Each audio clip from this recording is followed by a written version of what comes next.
Okay, so let's get started with this animal cell diagram. And just to fill in a little space here so that you're not looking at my plain desk, I put this is a real, they call it now a sea star, but a starfish. And I put this here, and then I realized it actually kind of ties into the lesson because after we talk about the parts of the cell, the organelles, we're going to talk about cell division. And the interesting thing about the sea star is one of the arms can be cut off, or it can lose a limb and then it can grow back, which would require rapid cell division. We're going to talk about cell division, so I thought that this was a good little prop to put here, and it's actually just nice to look at. All right, so I'm going to just go ahead and start by labeling each of these cell parts, and then we'll put a little blurb underneath each organelle name to talk about what it is basically responsible for.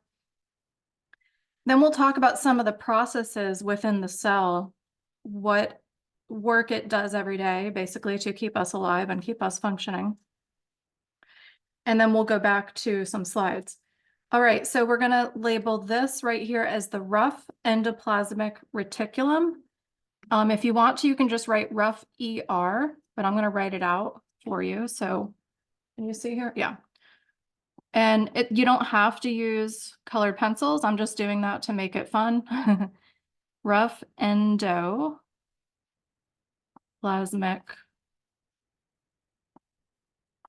reticulum.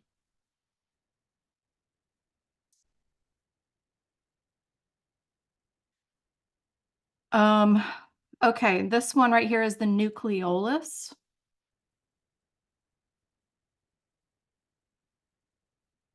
And then the outer circle portion is the nucleus. Actually, I meant to use a different color for each of these, but I'll switch colors now. And then this outer circle is the nuclear membrane. I'll just go ahead and write that right here, I think. Nuclear membrane.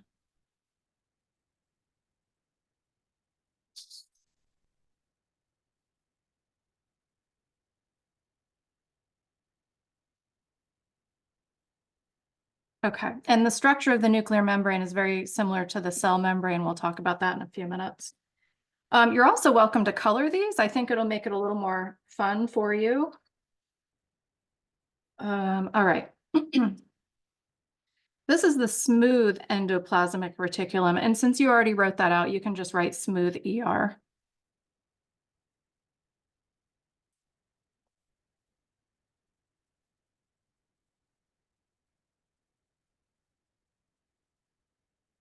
This is the cytoplasm. It's also called the cytosol sometimes.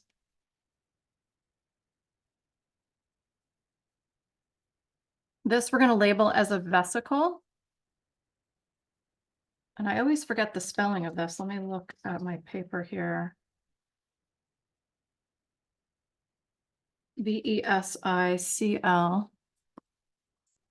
Vesicle. And there's more than one. They just have one labeled here, but there are many within a cell. This is the vacuole.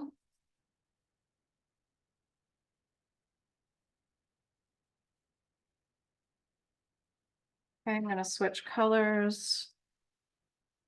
This is the mitochondria, and they only show two here, but some cells have more mitochondria than others, but there are often many, many, many, many mitochondria within a cell.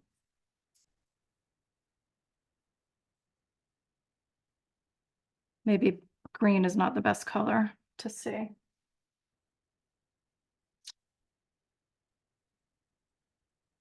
I'm going to switch colors again.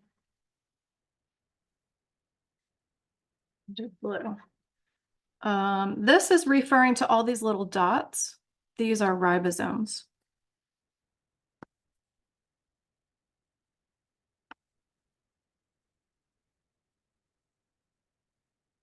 This is a lysosome. Let me check the spelling. Oh yeah, Lysosome.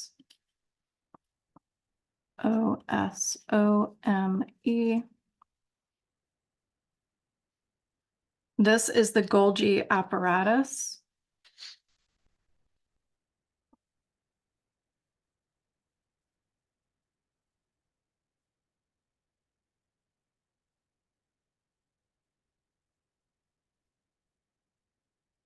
Also sometimes referred to as the Golgi body.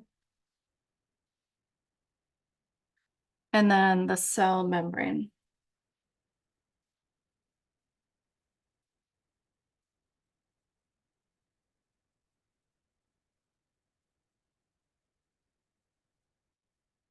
Okay, now I'm just gonna, before we even start talking about what the function of these, let's just talk about the overall function of the cell.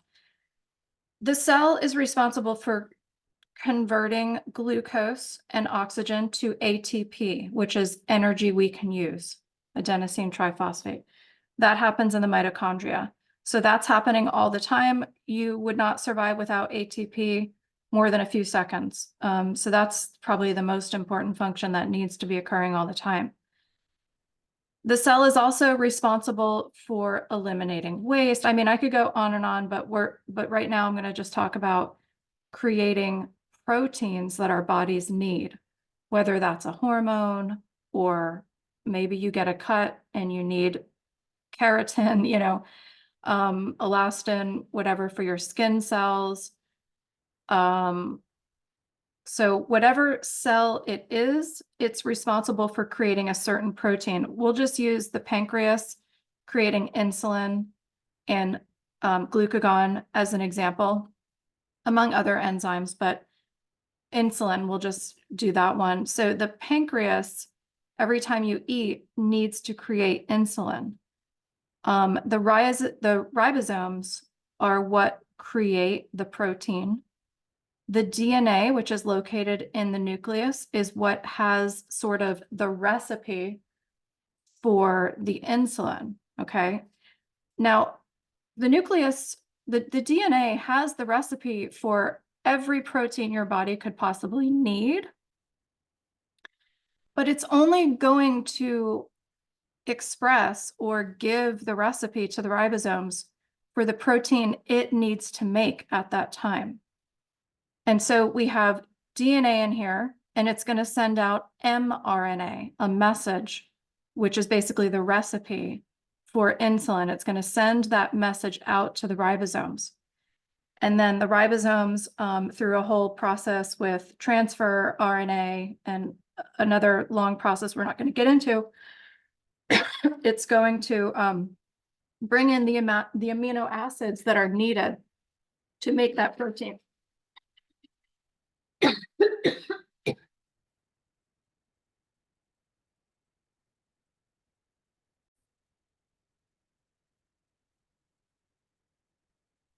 Okay, so we're going to talk a little more in a little while about that whole protein making process, all the organelles that are involved. But let's go ahead and talk about the role of each of these. So the rough ER, I'm just going to read a little bit here. It contains some of the ribosomes. So these little dots are the same as these little dots, ribosomes, which make protein. So this is where proteins are created here and also here. And then they're packaged into vesicles and carried to where they need to. Well, we'll get to that later, the the whole path of the protein and how it gets to where it needs to go. And then we have the smooth endoplasmic reticulum, which is responsible for making lipids or fats for the cell. So the endoplasmic reticulum is considered sort of the protein and the lipid factory. So I'm just going to go ahead and write protein factory here to keep it short and sweet.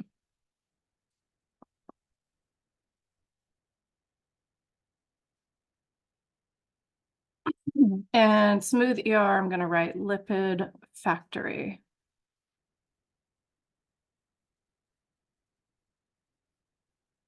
Now, I don't do a lot of writing. I type a lot. So my hand is like completely not used to writing. So it's a little bit sloppy. The nucleolus makes the ribosomes. little ribosome factory, and then they go out of the nucleus. So I'm just going to put ribosome factory.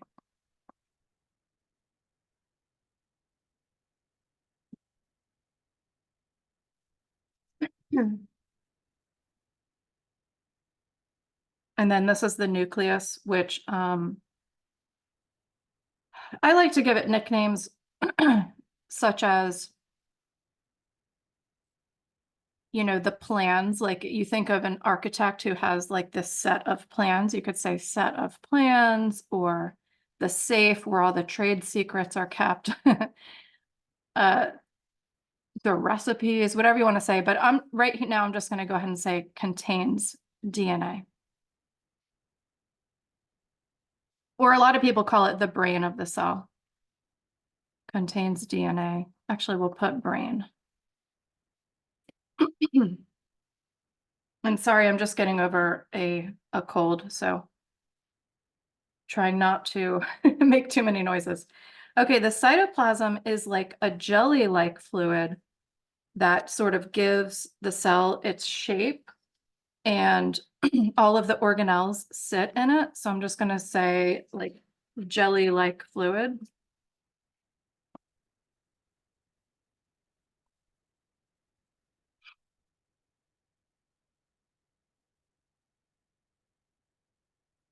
The cell membrane, I like to think of the cell membrane as like the bouncer at a restaurant or a bar.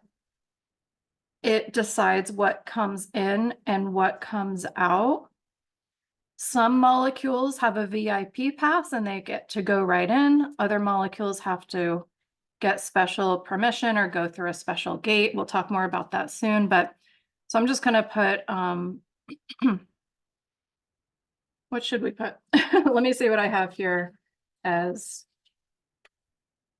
I always have a little nickname for it. Did I put one here for this? Maybe not.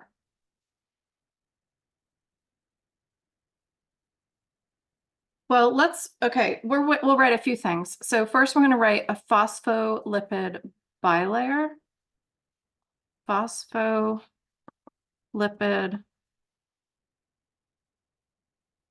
bilayer, and we'll talk more about that in a minute. We just put the bouncer. Why not?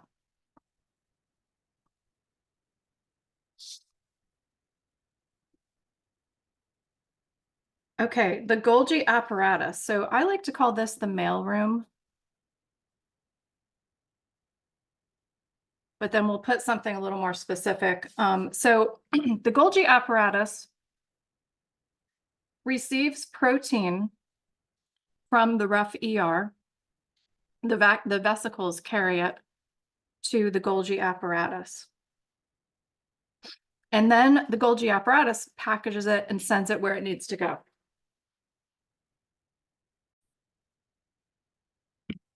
So we'll just say that this packages proteins.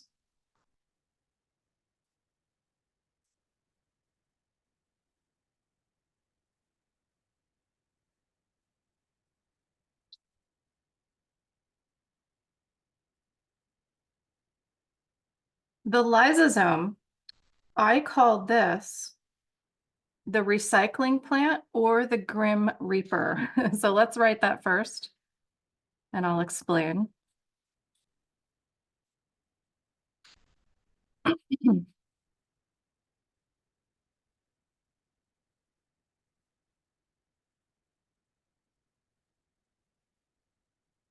So what the lysosome does is it breaks down, it has digestive enzymes, and it breaks down cell parts. And then those materials, those raw materials, after breaking down the cell parts, can be reused to make other cell parts. It does this, like, let's say it recognizes that this mitochondria is no longer functioning properly. It can break it down. You know, it can also, when it recognizes that a cell itself is no longer functional, it can break down the whole cell. So that's why I say the Grim Reaper, because, you know, it can cause the destruction of the whole cell. Ribosomes make protein. We'll just keep it simple. Or you could say protein factory if you want. Actually, we said, oh yeah. Did we say we said protein factory over here too. I mean, it's really the ribosomes on the rough ER. So either one, you can write that for both. The mitochondria, you've probably often heard this referred to as the powerhouse of the cell.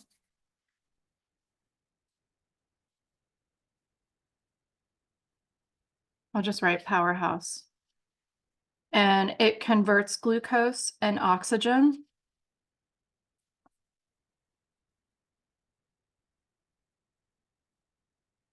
to ATP and CO2, which is a byproduct or waste product that leaves the cell, gets on the bloodstream, goes to the lungs, and we breathe it out. But ATP is what we're looking for, what we need. The vacuole in the plant cell is where waste is stored. So it's like a storage center. In the animal cell, it stores waste. In the vesicle, I call this the taxi or Uber. We'll say Uber to stay with the times. And it transports items around the cell. So, so for example, it'll pick up protein here and carry it where it needs to go. So I'll put transports. And it's not on this diagram, but there's a cytoskeleton here. It's this like fibrous, I don't know, these long fibrous things that the vesicles travel along. And it looks like a highway. You could actually look this up on YouTube. It looks really cool. You can see tons of vesicles moving along this highway to get where it needs to go. It literally looks like a highway with branches, as if there's like exit ramps and things like that. And it looks like tons of cars, and they're all moving, and it's all just happening perfectly. Everything's going where it needs to go at all times. And I don't know what you would type into YouTube, but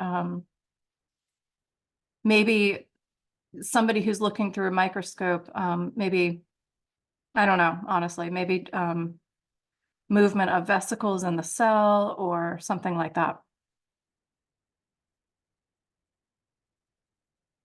Okay, so we've talked about all the organelles, all of their purposes, most of them. There are others we're leaving out. These are the main ones. Oh, did we talk? Okay, the cell membrane. I want to talk a little bit more about the cell membrane. So the cell membrane it has what we call passive transport or active transport. Transport meaning movement of molecules across the cell membrane. So remember I said it's like the bouncer, and some molecules have the VIP pass to just move right through the cell membrane without checking in with the bouncer, without needing a special entrance. It just goes right in.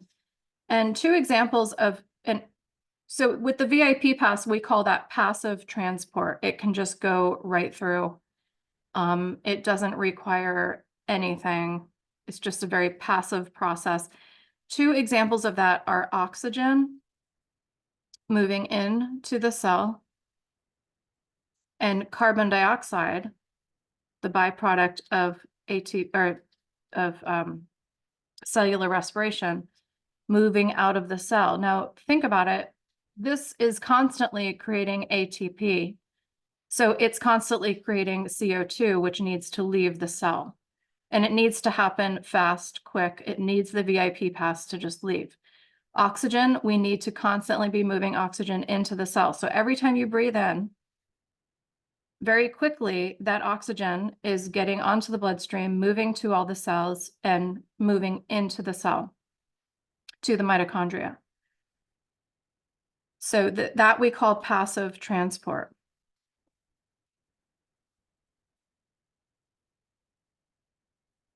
Oops.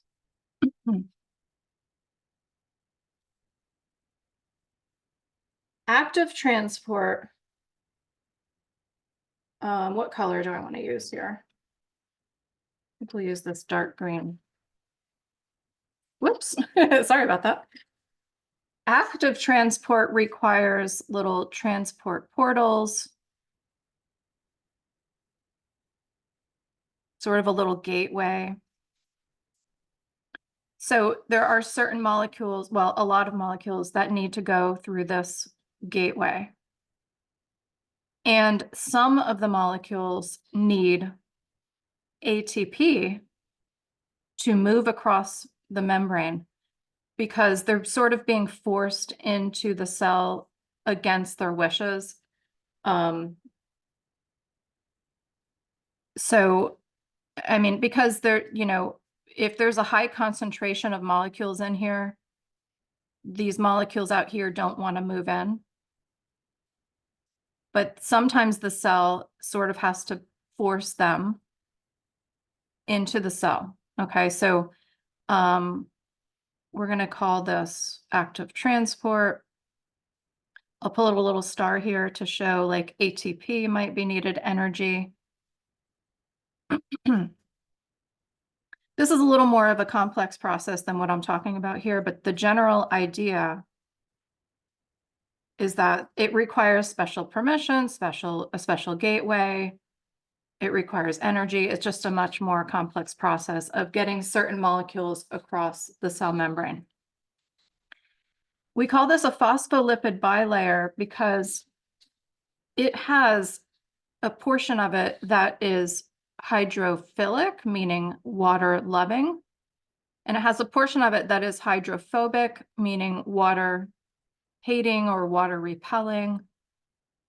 And that is so that all molecules can move across, whether they are hydrophilic or hydrophobic, or whether they are lipid or water-based. So by this cell membrane being both hydrophilic and hydrophobic, it can keep certain molecules out, it can let others in. And I'm not going to go into too much depth there, but that is, I think, all we're going to go through here for now. Oh, okay. So now I'm going to talk about the protein path. So, we talked about one of the functions of the cell is to constantly be creating protein for the cell. Whatever that cell is responsible, or for the body, whatever that cell is responsible for making, it needs to be making it on a regular basis. So I'm going to grab a red. Haven't used red yet. And I'm going to just sort of draw arrows around to show you sort of the path of what needs to occur for this protein to be made. So we talked about the ribosomes are made in the nucleolus. I'm just going to draw some dots here. They're made here, and then they move out of the nucleolus and through the nuclear membrane, through little pores in the nuclear membrane. And they move over here, or they move over to the endoplasmic reticulum and stick to the endoplasmic reticulum, and they make proteins. Now, over here at the endoplasmic reticulum, the endoplasmic reticulum will ship them out to vesicles. It will ship the protein that is made out to vesicles, which, remember, are the Uber. The vesicles are going to carry the protein to the Golgi apparatus. Remember, that's like the mailroom. Now, the Golgi apparatus receives these proteins, recognizes what they are, knows where they need to go, and it packages them up. I'm just going to put a little package here. And it ships it where it needs to go. Now, it might need to go somewhere inside the cell to be used, or it might need to go out of the cell. We'll just pretend like this package is going to be sent out of the cell to be used. Did I get everything on that? Let's see.